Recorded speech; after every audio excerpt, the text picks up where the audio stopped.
If you're somebody who hates cleaning because it's tedious, it's annoying, it can be backbreaking, I am here to help fix that today because we are looking at 15 cleaning conundrums, and I'm gonna give you some easy fixes and solutions to tackle them.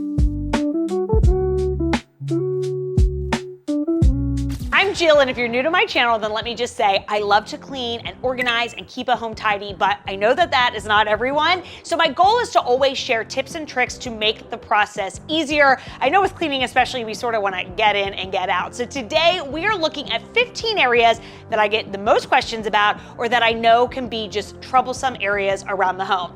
Everything I share is going to be linked in the description below. Let's check them out. Let's kick it off with one for pet owners because I get asked all the time about how to keep up with dog or cat hair. Now, to be fair, I have a little Pomeranian. He really does not shed that much, but I know that this is a pain point. So a couple things that you could do if you have pets that really shed. Obviously, our most expensive option is gonna be like a robot vacuum that's gonna run and clean so you don't have to. Obviously, these are a nice investment if you wanna have to do less cleaning, and if you feel like you're constantly having to clean up hair, obviously you can let one of these run and it's gonna pick up the hair. But if you don't wanna spend that much, then you could always do an affordable cordless vacuum. I like those because you don't have to worry about plugging them in. They're easy to just keep on the wall, and then you zip around quickly vacuuming up messes as you see them, pet hairballs and all of that. And then even simpler, something that you don't even need to charge or need to plug in.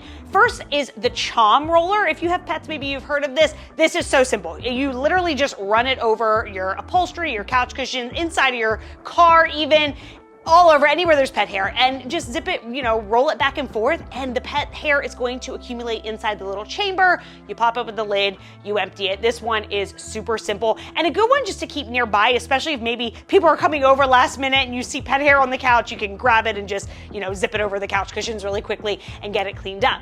And then another option is the magic broom. Now, this is just a great broom to have on hand. It is silicone, it's very thin, so it gets under low furniture or tight areas. If you have wet spills, it acts like a squeegee. You could even use this on windows. It has a ton of uses, but it's really good for pet hair because that silicone, when it's brushed along carpet or upholstery, it really helps ball up pet hair. Life hack, you could also use a rubber flip-flop. Same idea, but it's just gonna help really gather up pet hair, especially pet hair that you can't see. You might be amazed. You'll look at something, think it's clean, you run a rubber flip-flop or the silicone broom or even the chom roller along it, and you'll be very surprised at what it gets up. Our second annoying cleaning problem, dirty baseboards. I know this one's a pain point because they get dusty and dirty. Eventually they get so bad, it's really obvious, but who wants to get down on their hands and knees and clean these by hand?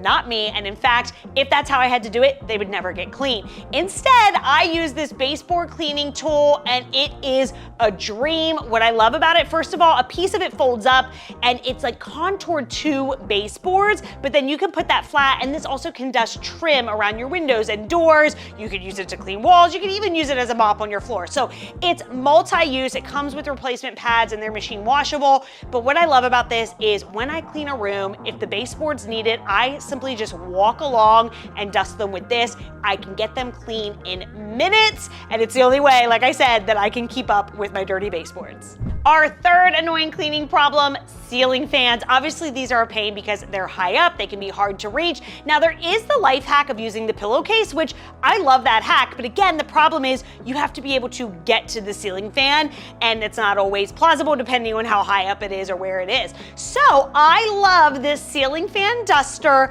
because it just glides over each individual blade. I'm short and I can still stand below it and do it. And what I love is that the dust gets trapped inside. It's not falling below to everything. Now, always dust top to bottom, so I would always start with the ceiling fan and then work your way down. So any dust that does fall, you're gonna end up vacuuming it up or cleaning, or if your ceiling fan's above the bed like ours is, then I do that before I wash the bedding. So it all works out, but really the majority of the dust gets trapped inside. You can just shake this outside afterwards or rinse it clean over the sink or the tub. It is so easy. And then this one you can use for other things too. You can walk around and clean your baseboards with it, door and window trim, the corner corners of ceilings and walls and things like that, but it's a super useful tool. Annoying cleaning problem number 4, which is one we tend to deal with a lot at spring cleaning or the summertime, and that is screen cleaning. If we're doing our windows and we gotta clean the screens, they really can just be sort of a pain, especially if you gotta pop them out and then you rinse them off or you scrub them down. I found a tool that really makes this job so much easier. Now, the only caveat here is that you do have to be able to reach the screens, and you do probably, depending how dusty they are, you probably do want to still take them out and maybe do this job outside, but this thing is magic. You literally glide this over the screen. Now in the video here, our screens are super dirty because we had our floors removed and it created a lot of dust, but that just goes to show how well this works. It looks like it's smoking. It's literally just the dust flying off, and you use this tool dry. Now you can rinse it off and it'll be damp, and then you can keep using it damp, it's fine, but it's some sort of magic. You literally just glide this down over the screens and it gets them so clean, no scrubbing, no rinsing, it's a breeze. Our 5th annoying cleaning problem, smelly, stinky garbage disposals. Now, a couple things that you can do here. First of all, I know some people love to put like the citrus peels down there. If you've been doing that and that works for you, stick with it, go for it. I have heard mixed things on this. Some people say, yes, do it works great. Others say, oh, I heard from a plumber not to do it because they don't break down and then they end up just causing odors. So I sort of avoid it because I have these methods that I'm about to share with you, but use at your own discretion. Do, what works for you or what you've been doing. But what I prefer to do, just drop a tablet down there. Active or a Fresh, these brands create these tablets that you can just drop down in there and run the disposal, run some water, and it gets it so clean. Anytime I have odors, I drop one in. I try to do this once a month anyway, but they work so well. And then I also love this disposal cleaning brush that really can reach all the way down in there, help clean off, like the blades and everything as well. It's super easy, and this brush has a dual purpose because you can actually use this to clean the inside of the agitator in your washing machine if yours has an agitator. Just pop the cap off and you can use this because they get really kind of gross inside. If you're noticing odors in your washing machine, that could be the culprit as well. So it has more than one use, but the disposal, it's simple. Either the tablets or maybe start with the scrub brush and then the tablets, but those are my go-to. They're very affordable. If you do it about once a month, you can really, stay on top of the odors. And sort of along those same lines, our 6th annoying cleaning problem, the dishwasher, the washing machine, the appliances that we have to clean, because we do have to clean the things that clean for us. And I know it can be such a pain, and long gone, luckily, if you use this method, are the days of really having to scrub these appliances by hand. Instead, again, drop some tablets in there. The Active or a Fresh tablets are so affordable. Again, one a month. If you do like the Active brand, one a month, and that's gonna last you 2 years, a box of those. Or if you do 2 a month, it's gonna be a year supply. I'll link my favorites in the description below, but these are so easy because you literally just drop them in, the dishwasher, the washing machine, run it. If it has like a clean dishwasher or a clean washing machine button, put it on that setting, but it is so simple. The only other thing you're really gonna have to do is for your dishwasher, pop the filter out, give that a rinse because that can get kind of gunky. Washing machine, you do want to take out like the trays where you put the dispensers where you put the detergent and all of that. Give those a good clean, but otherwise, throw in a tablet and call it good. Our 7th annoying cleaning problem, toilets. Why does it feel like toilets are always dirty? I swear every time I see one dirty, I'm like, didn't I just clean this thing? So a couple little things that we can do to keep them cleaner longer so we're not constantly scrubbing them. First is dropping in a tablet of some sort. Now you can make your own. I will drop my recipe in the description below, or you can buy toilet tablets. And really the idea with these is whether you make your own or you buy them, just drop them in like you could do every day or every other day, let them dissolve and then flush, or you could give a little scrub, but at that point you might as well just clean the toilet. So this way it just, it has that cleaning action, some cleaning ingredients in there that are gonna help get rid of surface, dirt, and stains. So it's gonna keep it cleaner longer. Something else you could do is apply a toilet cling. So you just sort of stamp these on the inside of the bowl, and then every time you flush, the water goes over it, takes a little cleaner with it, and then again, helps keep the toilet bowl cleaner longer. And we're gonna actually stay in the bathroom for these next two. Our 8th annoying cleaning problem, mold and mildew in the shower. If you've had this before, when it starts to get that black mold and mildew like in the grout of the shower, it just can look really unsightly, and depending how quickly you get to it, it really can get embedded in there. Now, In the past, people have said pour bleach on that. I've always heard that that actually makes it worse. So instead, I get this mold and mildew remover from Active. Again, I love the Active brand. They have so many great products for cleaning problems.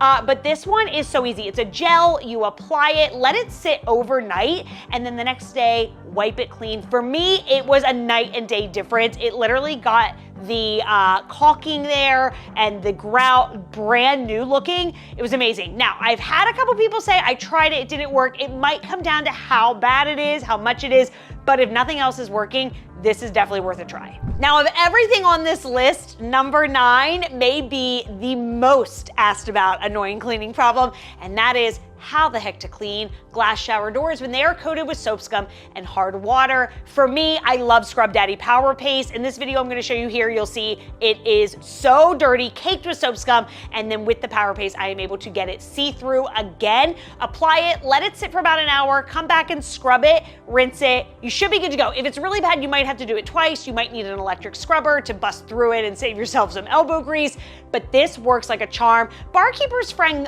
the cleanser could also work, and I know some people really love vinegar or a mixture of vinegar and Dawn dish soap. It's gonna, again, come down to just how bad it is. You could obviously start there, and if that doesn't work, then get the Power Paste, but the Power Paste works so well. And then, to keep our glass shower doors clean, once you get them nice and sparkling, I love a ceramic coating spray. This one that I apply by Life Proof, you put it on, it cures for 2 hours, and then what's gonna happen is water beads off. That's sort of the magic of how this product works. So it's going to make it so much harder for soap scum and hard water to adhere to the glass, thus keeping it cleaner so much longer. At the most, you're probably just gonna have to like give it a wipe down, but you shouldn't have to scrub it clean for a very long time. Our 10th annoying cleaning task, dirty grout. This one can be such a pain, especially if it is your entire floor, because that's a lot to have to get down and scrub on your hands and knees. Now, you could make a paste of baking soda and peroxide or baking soda and lemon juice.